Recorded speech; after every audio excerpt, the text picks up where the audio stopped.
Bonjour, je suis Barbara Langis, conseillère en emploi et en développement professionnel. Dans cette capsule, je vous présente la grille de préparation pour une entrevue, un outil conçu pour vous aider à bien préparer vos entretiens. Si l'entrevue peut être stimulante pour certaines personnes, elle représente une source de stress pour plusieurs. En effet, elle propose de nombreux défis et nécessite de jongler avec différentes compétences, sans oublier la pression ressentie vu l'importance de cette rencontre. Chaque détail compte, comme la manière dont vous communiquez vos compétences, votre capacité à bien cerner les questions, l'expression de votre personnalité, votre habileté à créer une connexion avec votre auditoire et à gagner sa confiance, votre adaptabilité à différentes situations et bien sûr, votre langage corporel. Bref, réussir une entrevue, c'est tout un art, mais avec une préparation consciencieuse, c'est tout à fait possible. Généralement, la réussite d'une entrevue est étroitement liée à la préparation du candidat ou la candidate. Sans cette préparation essentielle, le discours risque de s'articuler de manière confuse ou encore se révéler pauvre en contenu et en exemples, ce qui peut également nuire à la gestion du stress. C'est pourquoi le travail de recherche, d'analyse, de réflexion et d'intégration est aussi important pour la réussite de vos entrevues. Une préparation minutieuse favorise la pertinence, la concision, la clarté et l'organisation de vos idées, des qualités particulièrement appréciées par les employeurs en contexte d'entrevue où le temps est compté. Cette préparation devrait vous permettre de relier votre savoir, votre savoir-faire et votre savoir-être au poste et à l'entreprise visée, comme nous le verrons à l'aide de l'outil.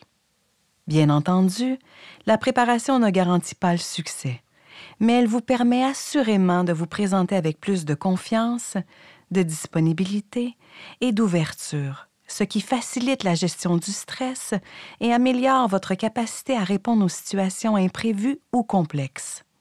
Paradoxalement, une plus grande confiance peut aussi favoriser la spontanéité, une qualité appréciée par les employeurs qui valorisent l'authenticité. Cependant, sachez que des réponses trop préparées peuvent être perçues comme ennuyeuses et moins engageantes. Par ailleurs, la qualité de votre préparation permet à l'employeur de mesurer la sincérité de votre intérêt et votre niveau d'engagement dans le processus. À l'inverse, un manque de préparation peut être interprété comme un signe de désintérêt ou un manque d'investissement. Pour vous accompagner dans cette étape cruciale de votre processus de recherche d'emploi ou de stage, nous avons développé un outil structuré en 4 étapes. En vous concentrant sur les principaux thèmes abordés lors des entretiens d'embauche, cet outil vous aide à développer un contenu qui vous permettra de répondre efficacement à un maximum de questions. Tout d'abord, notez que la grille avec exemple est basée sur un poste de stagiaire en communication publique pour l'Office des personnes handicapées du Québec et est illustrée à partir d'une candidature fictive. Une grille à remplir par la candidate ou le candidat est également disponible et téléchargeable pour vous aider à préparer chaque entretien. Un espace est prévu pour noter le nom et la fonction des personnes qui dirigeront l'entrevue. Vous renseigner sur leur parcours en consultant leur profil LinkedIn peut vous aider à mieux les connaître avant la rencontre. Débutons avec une première dimension centrale dans les entrevues, soit votre motivation pour le poste, ainsi que votre intérêt pour l'entreprise. L'employeur souhaite connaître ce qui motive votre candidature pour jauger votre investissement et votre engagement potentiel. Pour cela, renseignez-vous sur l'entreprise ainsi que le poste. Dressez la liste des éléments qui fondent votre motivation en privilégiant la mission de l'entreprise, ses priorités, le modèle d'affaires, le style de gestion, la nature des tâches ou les défis à relever, plutôt que les conditions de travail, les avantages sociaux ou la proximité. Bien sûr, vos réponses doivent être sincères pour être convaincantes. Alors, qu'est-ce qui vous fait vibrer, vous enthousiasme ou vous interpelle dans cette organisation et ce poste, et pourquoi? Cette réflexion nécessite une certaine introspection pour approfondir votre pensée. Appuyez vos réponses en les reliant à votre parcours ou à votre personnalité, comme ce premier exemple suggéré. Contribuer à la mission de l'Office aurait du sens pour moi, étant donné ma grande motivation à vouloir soutenir les personnes moins favorisées dans notre collectivité, notamment celles en situation de handicap, dont la condition comporte de nombreux défis auxquels je suis particulièrement sensible ayant une sœur atteinte du trouble de l'autisme. Menez vos recherches sur l'entreprise en consultant son site Web et en suivant ses réseaux sociaux, en examinant son rapport annuel et en interrogeant votre réseau ou en utilisant des ressources telles que Glassdoor. Approfondissez votre connaissance du poste à l'aide de sa description si disponible ou en consultant la section carrière de l'entreprise. Identifiez des profils sur LinkedIn ou dans votre réseau qui occupent des fonctions similaires et prenez connaissance de leurs tâches ou échangez avec eux. Profitez également des outils du SDP, soit les portraits des marchés et le répertoire d'entreprise, pour affiner votre compréhension du poste. Si vous êtes invité en entrevue suite à une candidature spontanée, vous devrez peut-être faire des recherches supplémentaires pour bien comprendre le poste. N'hésitez pas à communiquer directement avec l'employeur ou à prendre rendez-vous avec votre conseiller ou votre conseillère en emploi qui pourra vous accompagner. Lors de vos recherches sur le mandat et l'entreprise, des questions pourraient surgir. Notez-les, car elles seront utiles pour préparer les questions à poser à la fin de l'entrevue, un moment généralement prévu à cet effet. Rappelez-vous que l'entrevue est une évaluation mutuelle. Profitez de cette occasion pour obtenir des informations qui vous permettront de faire un choix éclairé. Le deuxième volet de cette étape concerne votre adhésion à la culture organisationnelle. La personne responsable du recrutement s'intéresse à vos valeurs et à votre vision pour évaluer leur alignement avec celle de l'organisation. Partager des valeurs communes avec l'entreprise contribuera à rassurer l'employeur sur votre capacité à intégrer l'équipe, à développer un sentiment d'appartenance et à bien représenter l'entreprise.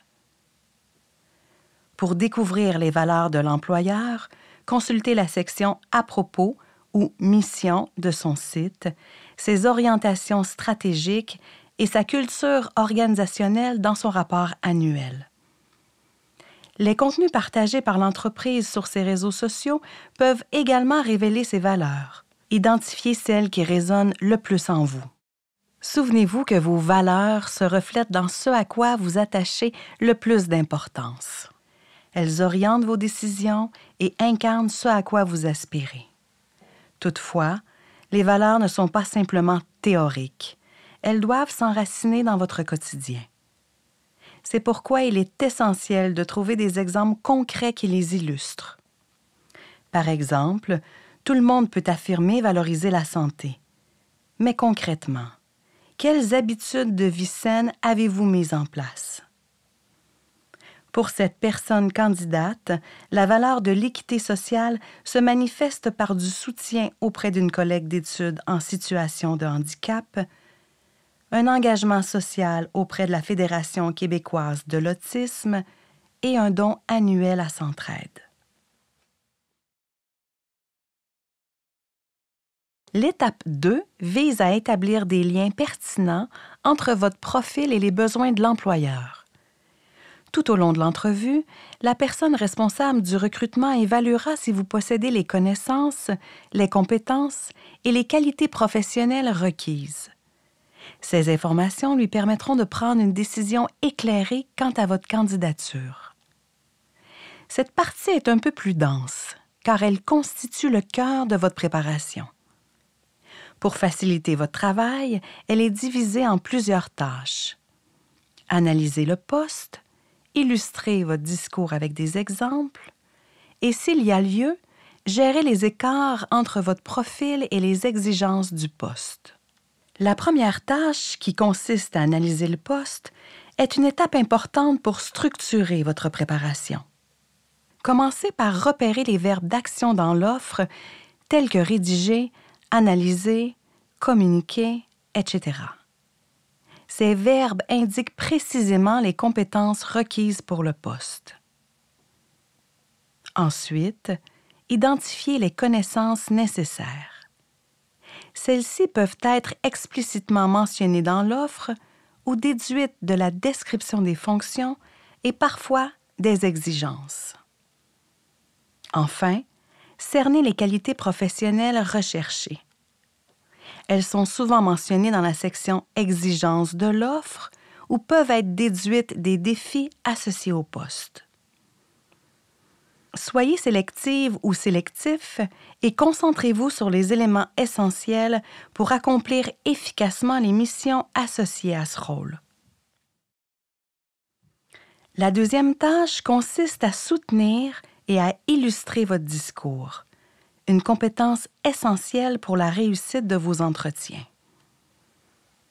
L'utilisation d'exemples sert à capter l'attention de votre auditoire et à établir votre crédibilité. Les exemples permettent de montrer concrètement comment vous avez utilisé vos compétences et vos connaissances dans des situations réelles, aidant ainsi l'employeur à apprécier votre expérience et votre savoir-faire. Ils renforcent vos propos, augmentent votre crédibilité et rendent vos réponses non seulement plus convaincantes, mais aussi plus vivantes et captivantes. Les histoires que vous partagez engagent davantage votre auditoire, créent des images mentales plus durables et servent d'ancrage. Choisissez des exemples évocateurs et pertinents. Bien qu'ils puissent provenir de différentes sphères, privilégiez vos expériences professionnelles, vos études ou vos engagements. La dernière étape concerne les écarts potentiels entre votre profil et les exigences du poste. Il se peut que certains savoirs recherchés correspondent davantage à des domaines où vous avez des limites ou des faiblesses. Les employeurs savent qu'aucune candidate ou candidat n'est parfait et ce n'est pas non plus ce qu'ils recherchent. Ce qu'ils apprécient, ce sont des personnes honnêtes et authentiques. Ce qui les rassure, c'est votre capacité à reconnaître vos faiblesses et à les prendre en charge. Pour bien vous préparer à répondre aux questions portant sur les limites de votre candidature, identifiez des moyens, des stratégies ou encore des compétences transversales qui vous permettent de les améliorer ou d'y pallier. Les compétences transversales sont des aptitudes et des savoir-faire utiles et applicables dans de nombreux contextes, mais non spécifiques à un emploi. Elles incluent la communication, le travail d'équipe, la résolution de problèmes, la gestion du temps, la pensée critique ou la capacité à apprendre. Ces compétences sont précieuses car elles vous permettent de vous adapter à différents rôles et environnements de travail. Comme le montre l'exemple suivant, un candidat ou une candidate qui ne possède pas d'expérience en gestion d'événements peut mettre en lumière son sens de la planification et des priorités pour compenser ce manque, en l'appuyant par un exemple concret. La troisième étape vous aide à vous préparer aux mises en situation potentielles, particulièrement appréciées par les employeurs. Ce type d'évaluation, plus difficile à anticiper que les questions traditionnelles, permet de percevoir la personne de manière plus authentique et d'observer comment elle réagit face à l'imprévu.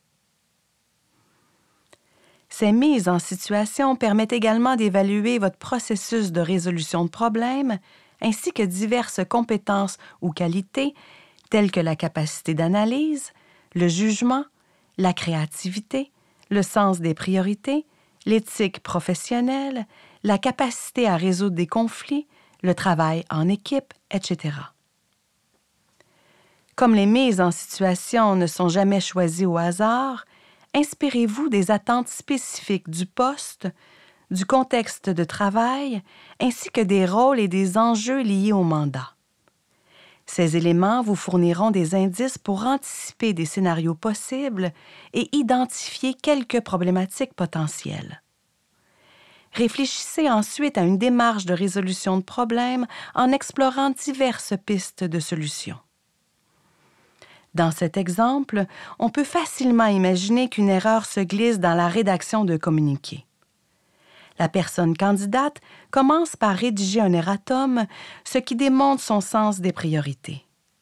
Ensuite, elle cherche à comprendre l'origine de l'erreur et propose des actions afin que ce type de situation ne se reproduise, mettant ainsi en valeur sa proactivité, son sens des responsabilités et sa rigueur.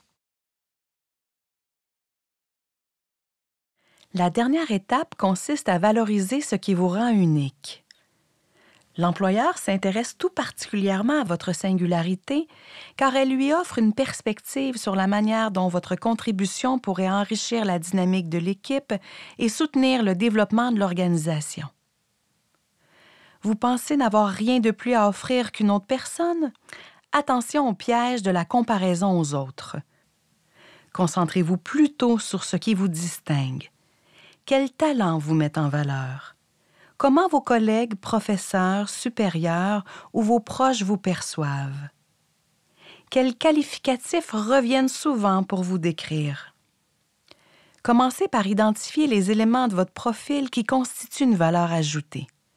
Ces éléments n'ont pas à être spectaculaires, évitez cet autre piège, mais assurez-vous qu'ils soient réels et sincères. Il existe autant d'exemples possibles que d'individus.